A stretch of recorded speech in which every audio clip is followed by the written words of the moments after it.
Shalom and welcome to Biblical Faith with Sam Peak. We invite you to join us as Sam brings a study in the Torah from the Jewish sages. And now our speaker, Sam Peak. So Shalom Aleichem. The last class was rowdy. It's starting rowdy. I'm not sure what's going on here. Actually, I'm sure the people on Universal Torah appreciate the fact that we have a good time here, and that I can talk to you the way I talk to you, and you don't all get mad at me. And okay, all right. We're studying Pirkei Avot. We're in chapter 2 of Pirkei Avot. We were looking at Mishnah number 14 concerning this entire teaching that is going on from Rabban Yochanan ben Zakkai. And we had come to Mishnah number 14. I'm not going to read the whole thing again. I will very quickly. So Rabban Yochanan ben Zakkai said to them, these 5 disciples, go out and discern which is the evil path from which a man should distance himself. And Rabbi Eliezer says an evil eye. Rabbi Yehoshua says a wicked friend. Rabbi Yosei says a wicked neighbor. Rabbi Shimon says one who borrows and does not repay. One who borrows from man is like one who borrows from the omnipresent one, from Hashem. As it is said, and he quotes Tehillim 37:21, Psalm 37:21, the wicked one borrows and does not repay, but the righteous one, the tzaddik, is gracious and gives. Rabbi Elazar says a wicked heart.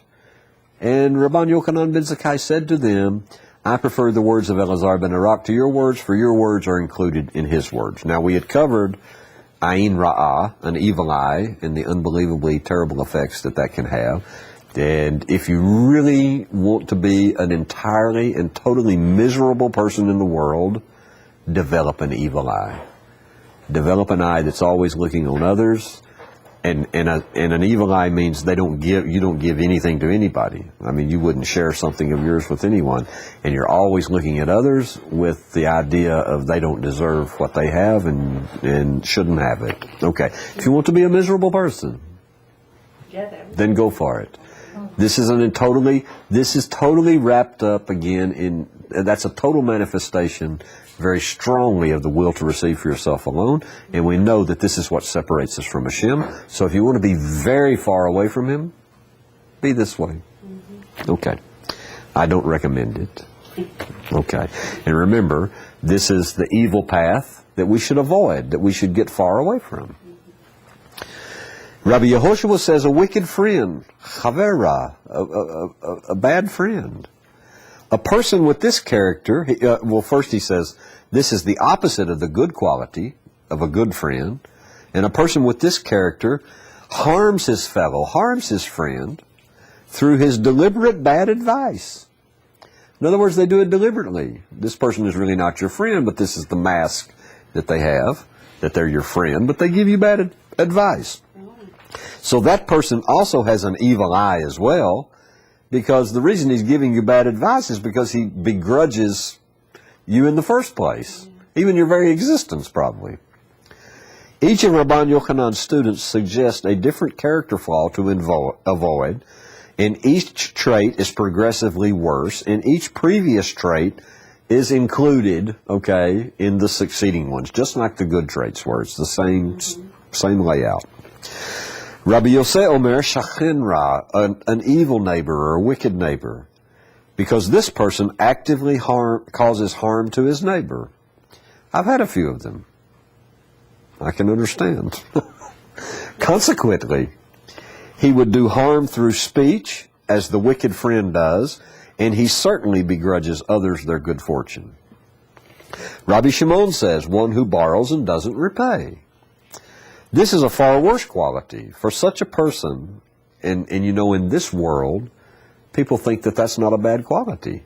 Rabbi Shimon is telling you that's even a worse quality than these others, because it includes all of these other things. This is a far worse quality for such a person who reciprocates a kindness with evil. He causes a financial loss to the person who helped him.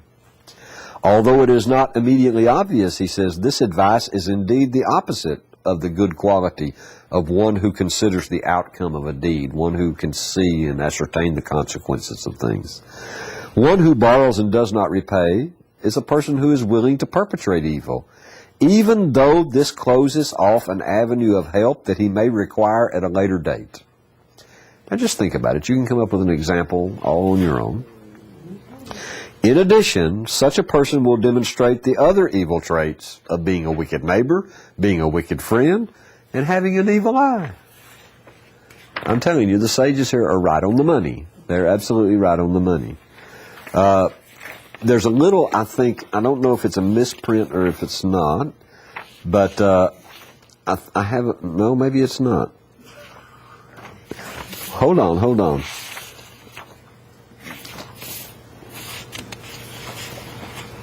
Give me 1 second. No, it's not, because it's going to be far over. Okay. Well,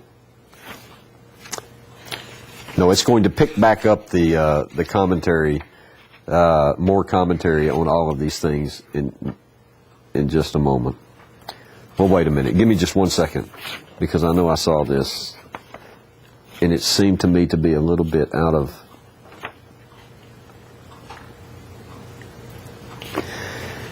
Okay, the rest of his statement, actually, I have a feeling it kind of jumps. It kind of jumps on us. No, it's okay. No, it's okay. I was going to page 122, because on 122 it picks up the second part of the statement. One who borrows from man is like one who borrows from God. Okay? But actually it is flowing with what they're talking about out here. So don't pay attention to me. I just had a minor brain speed bump. Yeah. Right. That's a nice way to say it. Okay. All right. Now I completely lost my place. Hold on. Okay. All right. Now, Rabbi Elazar says a wicked heart. Okay? Levra. And this evil personality trait, the Maharal says, is worse than all of the others. And the reason it is because it embraces all of the others as well. As Rabban Yochanan ben Zakkai observes. The Maharal, in the footnote, it says, the Maharal does not describe for us the behavior that is conveyed by the expression an evil heart. But we might assume that it refers to a person who would perpetrate evil even without personal gain. That would be the total opposite of the good heart, who will do a kindness even if it entails personal loss. Okay? The thing is we're going to find out, is the heart is actually the source of all of these traits, whether good or whether they're bad. They come from the concept of what the sages are calling the heart here. Now, in the time that we have left, let's begin to introduce, and that's all we'll probably be able to do, is begin to introduce the Maharal's Kabbalistic. The Maharal was a great Mekubal, a great Kabbalist. Even, I think the Austro-Hungarian, the emperor of the Austro-Hungarian Empire used to come to him and have private meetings with the Maharal in Prague about Kabbalah. Okay? So he was an unbelievable Kabbalist. And he wants to take now a Kabbalistic approach to let's find out the background. Let's find out those things that all of these things they are saying stand for concerning a person's soul. That's the idea. All right? So he begins. The full explanation of this Mishnah lies within the framework of the deeper Kabbalistic wisdom of the Torah.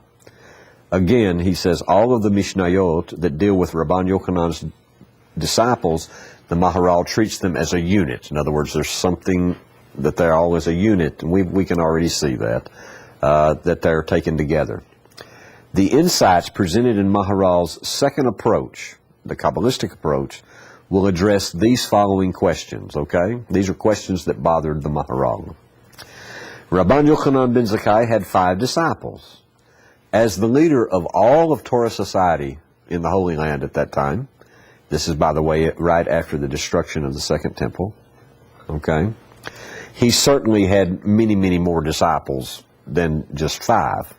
So in what context does the Mishnah state that he only had 5 disciples? Why is it telling us about just 5? Okay? Why was Yehoshua ben Hananiah praised only with the expression, you remember back at the very first, he was praising each one of them, Praiseworthy is she who bore him. Why was he not praised with a particular quality of character, as were all of the other students who were either called God-fearing or pious or scrupulously pious, these things? Why was Yehoshua, Rabbi Yehoshua ben Hananiah, only praised with praiseworthy is she who bore him? That bothers him. Why are their praises even mentioned in the Mishnah?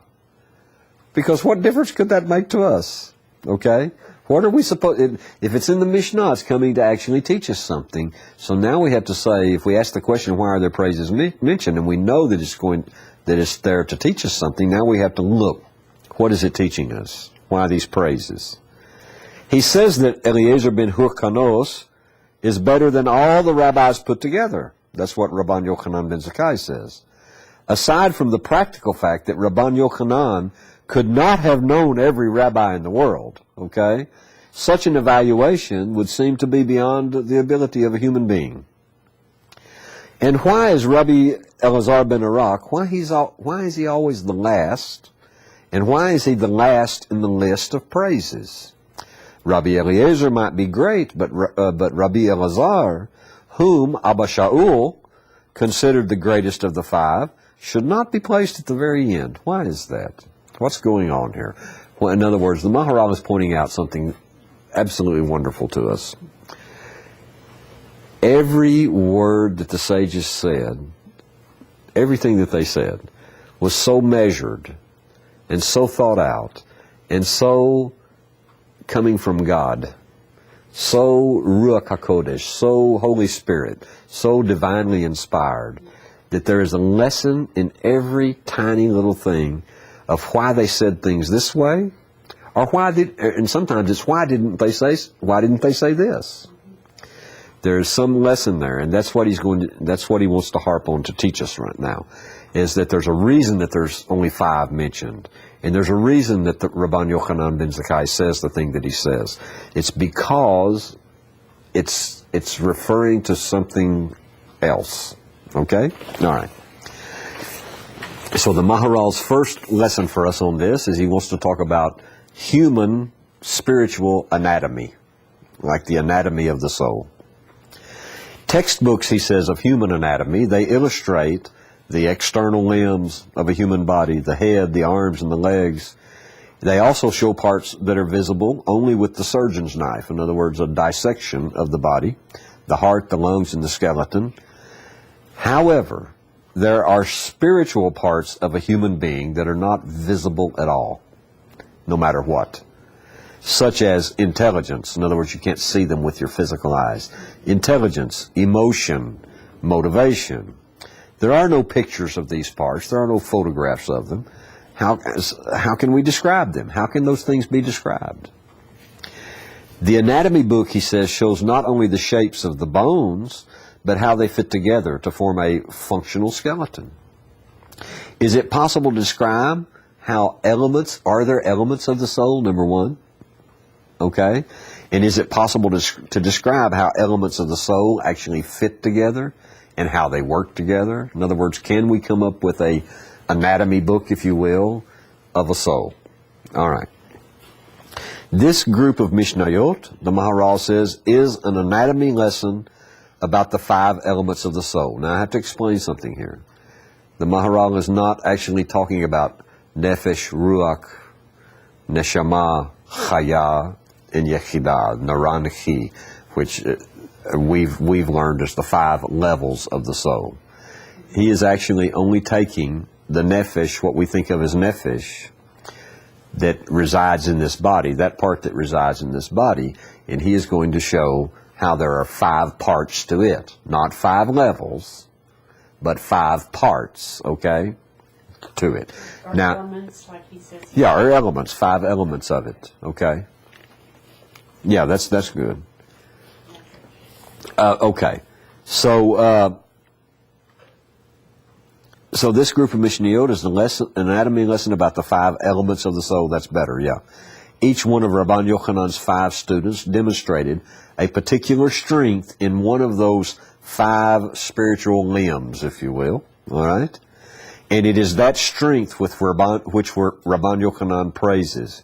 Furthermore, each student's advice reveals the role that is played by that part of the soul and its relationship with the other parts of the soul.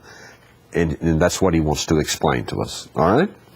Now, he does actually, let me find something here. Yeah. He does actually talk about what we think of as neuronechi, nefesh, ruach, neshama, etc. And Rabbi Basser says that's uncharacteristically. He says uncharacteristically. Well, we'll get to that. No, let me look at that point right now. I'm trying to find the footnote where it's at. Give me 1 second. Oh. Okay.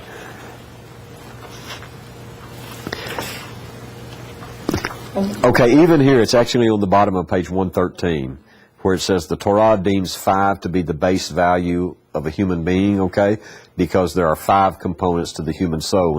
And Rabbi Tuvia Basser mentions there in a footnote, uncharacteristically, Maharal references these components by their Kabbalistic terms, nefesh, ruach, neshama, yechidah, or chaya and yechidah, following the Arizal's order. Now, the deal is that's actually not, that's referring, when the Maharal, the reason it's uncharacteristic for him is because in this whole thing, he's actually only talking about the 5 parts of nefesh, okay? Here, he's talking about the 5 levels of a soul, which make up an entire human being. He's actually just showing us that 5 is the number for a soul. It's very much compared to a soul. And we're going to see, he'll show us that has to do with the Torah, the way the Torah values a person. Well, we'll see that in a little bit. Let's go back. I'm sorry, I didn't mean to get off in that, but I don't want you to be confused and think that the Maharal is talking about the 5 levels, if you will. He's talking about the lowest level and the 5 elements of that level that is in your body. And then it's connected. That's what he's wanting to talk about, okay? All right, at least that's the best way I can figure out his commentary. Okay, without confusing you on other Kabbalistic studies you have done. Okay. Now, the human being is sometimes considered simply as consisting of 2 components, the body and the soul. The following discussion from the Maharal takes a more detailed perspective and considers the 5 components of the human soul, of the nefesh, all right? The soul has 2 elements. Now, Rabbi Basser translates nefesh in this case as spirit, all right? That's okay. I'm actually just going to use the word nefesh because I think you'll understand that better. In fact, we're going to see that when the Maharal is using nefesh here, he's actually referring to the animal soul. Okay? That part of your soul that is your emotions, that part of your soul that is really the will to receive. Okay? All right. And so the soul, he says, has 2 elements, spirit or nefesh, and the intellect, which in Hebrew is called sechel. Okay? The nefesh has some physical characteristics in that it responds to needs. Okay? To receive. And he puts a note here, purely spiritual entities, if you're purely spiritual and not connected to like a physical body, purely spiritual entities do not react, nor do they change in response to anything else. They don't get hungry. They don't get thirsty. They have no need for money. They don't need a house. You understand what he's trying to say? Their characteristics, he says, are mutually exclusive of the characteristics of physical entities. Now, we know a physical entity is actually a spiritual entity that is bonded to something physical, okay? And this is our vessel. All spiritual entities, by the way, are bonded actually to something physical. But in their existence as just a purely spiritual entity, they don't need the same things that a person who is in a human being body needs, or for that matter, the animals in the world. Because the animals in the world are also called nefesh chai, a living soul. Okay? All right. But they don't have sechel. They don't have that part of the divine soul that Hashem gives to human beings that makes us what? Speaking spirits. Which, by the way, just so that you know, That's where the real power of a human being is, right here in your mouth. Meaning, actually, your real power, you can use it in a lot of different ways. Not to get into a preaching lesson here, but it's just something you might want to stick in your shirt pocket and take with you on the way. We can use it to build people. We can use it to help people. We can use it to speak words of encouragement, or we can use it as a weapon to really destroy people. But what it means when the rabbis, sages talk about that your power, human beings' powers in their mouth, is in prayer. That's your real power. Speaking to Hashem, which I can't urge you enough to do on a regular basis. Okay. So, in this case, he says the nefesh has some physical characteristics, and this has to do with the will to receive. This is really the vessel for a nefesh, all right, in that it responds to needs, and in that it links directly with the body. The body and the soul are linked together, and Maharal calls these links in Hebrew a noseh. Nun, Vav, Sin, Aleph, a noseh, okay? Now, look at Rabbi Bosser's note. He's in note number 2, footnote number 2. The element that Maharal calls a noseh is most precisely translated as a medium, okay? If we use the metaphor of form that is imposed upon substance, a metaphor that the Maharal would like, because he talks a lot about substance and form, then the substance is called the medium for form. That is the same relationship, he says, as the spiritual nefesh directing our physical actions. For simplicity, he says, we have sometimes translated noseh as support. Instead of medium, we've translated as support, with the intention that substance supports form. And sometimes we have translated it as link, L-I-N-K, link, implying the linkage of form that is imposed upon substance. Okay? All right. Now, I didn't mean to get you off into all of that, even though that is a main basis of how the Maharal has a very particular method when he discusses Kabbalistic themes. And substance and form are part of his vocabulary in that, okay? All right. Anyway, here, body and soul are linked together, and what is that link? That link is called a noseh, okay? But the Maharal does not provide names for the link. He just calls them a noseh. Names for the link between the body and the nefesh, or for the link between the body and the sechel, okay? The intellect. All of these parts, here's the key, all of these parts of the soul spring from the heart, because the heart is the root of all spiritual faculties. And that I would have to say, if maybe the Maharal is talking about in the sense of the heart, he is talking about the nefesh's link to the higher levels of its own soul, because everything is actually coming from there. You still with me? This is kind of a complicated thing, but it will be okay. And we'll see, even though it's complicated, we'll see how all of these Mishnayot from Rabban Yochanan ben Zakkai, how they really illustrate little aspects of these 5 elements of the nefesh. Okay. In more detail, I think we have time to get a little bit of this.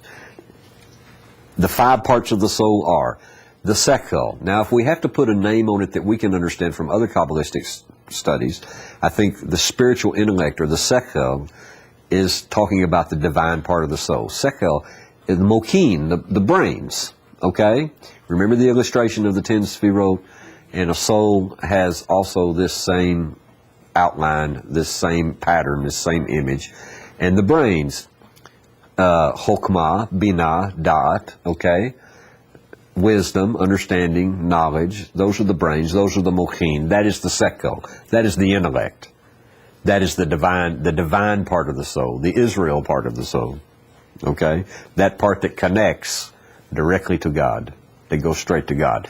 Then we have the 7 lower aspects, which are the 7 emotive or emotion powers of the soul, and that is the animal soul, that is the vessel, that's really where the will to receive for yourself alone, or the will to receive it all comes in, and that's the vessel for them.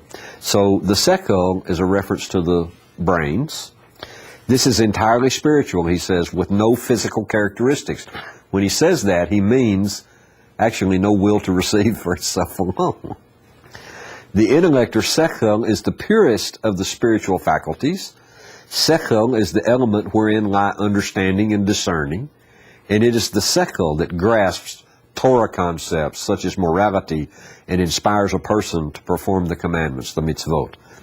Sechel is so spiritual that it is actually devoid of any physical characteristics, any needs, any will to receive, okay? The nephesh here, which he is translating spirit, but which I would translate in this case when he speaks of nephesh, he means the animal soul, that lower part, okay? That is the element of will, and it's the will to receive, and it animates the body to action. But the linkage, the nosei, if you will, the link, works in the other direction as well. For example, bodily needs such as hunger stimulate the nephesh to seek a response.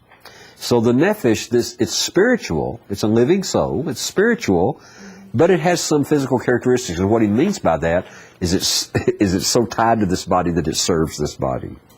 All right? It makes it in life, but it also serves it in a sense.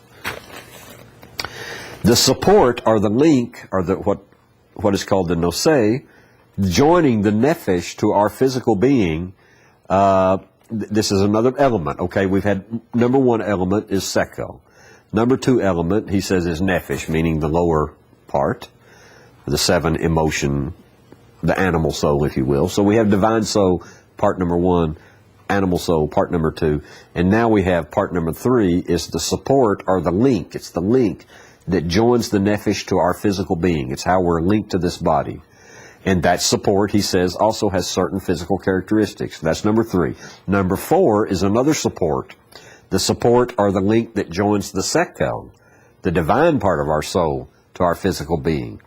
This link has some physical characteristics, but it is very delicate and pure. It is more ethereal than the link between the animal soul and the body. The latter might be compared to the wind directly moving the leaves of a tree, while the link between the sechel and the body might be compared to a magnet, talking about how you can't really discern it. A magnet causing a compass needle to move, even though there is some distance separating the two. And the fifth part of the soul here is the lev, the heart, okay, which is not necessarily referring to your physical heart, although the illustration, it's, as in all Kabbalah, it's the language of the branches. So the illustration of your physical heart shows exactly the same relationship between these other parts of the soul and what's being called the lev, the heart. This is the source from which the four other faculties, in fact it's a unity, it's the unification, the unity of sechel and nephesh. It's how they're unified because both of them are coming from the heart, okay? Because it's the source from which the four other faculties flow. It draws life, and it's also the connection between you and Hashem above. It draws life from the realm of God, from the realm of the divine, and it distributes it to all parts of the personal soul. The physical and the spiritual meet in the heart, and through the heart we draw upon both the spiritual realm and the physical realm. The religious person, he says, builds spiritual growth, meaning wisdom and good deeds. He builds them on the physical foundations of reason and action. The irreligious person draws mainly from the physical inclination of the heart, given over totally to the will to receive for yourself alone, to the exclusion of spiritual goals. In this way, the heart is actually the origin of both good and evil. And we know that. Okay? So we may, he's going to give us an illustration, and we'll see if Jason can maybe pop them on the screen from time to time. Because he says we may envision the soul's five elements in the structure as illustrated on the facing page, which all of you have that in front of you. But basically he has sechel, then nephesh, then underneath them support for sechel, okay, and then support, or the link for nephesh, and then in the middle down here is the source, lev, the heart. I would have actually done it the other way. I would have put lev on top, but I understand why he's doing it this way, because in our Mishnah, In our Mishnayot, Lev comes last, but still Lev is the source, and it really should be on the top. But anyway, okay. He says, and now he begins to want to talk to us about all the allusions to the structure of the soul. Okay, we're about out of time in this session. So when we're together next, now you have to hold on. This is going to be a hard thing to do, because you have to hold on to what we just talked about in order to understand the rest of it, and in order not to make the confusion between what we've learned from other rabbis concerning nefesh, ruach, neshama, okay, and these 5 parts of just what we would think of as nefesh, okay? So you hold on to that? Okay, all right. If you'll hold on to it, then we won't belabor the point. We'll just start here the next time we're together, and it will be the Seder, okay? All right. So did it bring up any questions that you absolutely have to ask at this moment in time, Tony? No. Anyone else? Yofi Tofi. Okay. All right. I just think it's amazing, kind of interesting that the nefesh has 5 Sure. elements. 5 elements. And the soul has 5 parts. There's 5 Levels. Yeah. We're actually going to see that come together, actually, in the very next study that we do. Is that, how would you, is that just a coincidence? No, it's not a coincidence. No, it's not a coincidence at all. 5 books of Torah? Sure, the 5 books of Torah. Of course, there's a comparison there. There are 5 universes, if you will, 5 levels of separation between angels and us. Okay, I'm out of time. I'll see you soon. Shalom uvrakah to you. Peace and a blessing. Thank you for joining us in our study. If you enjoyed this study and are interested in learning more from the Torah and the sages of Israel, then check us out on the internet at www.bfm101.com, or you may contact us toll-free at 1-800-639-0169. Our mailing address is Biblical Faith, P.O. Box 2, Abilene, Texas 79604. Until next time, we wish you shalom uvrakah, peace and a blessing.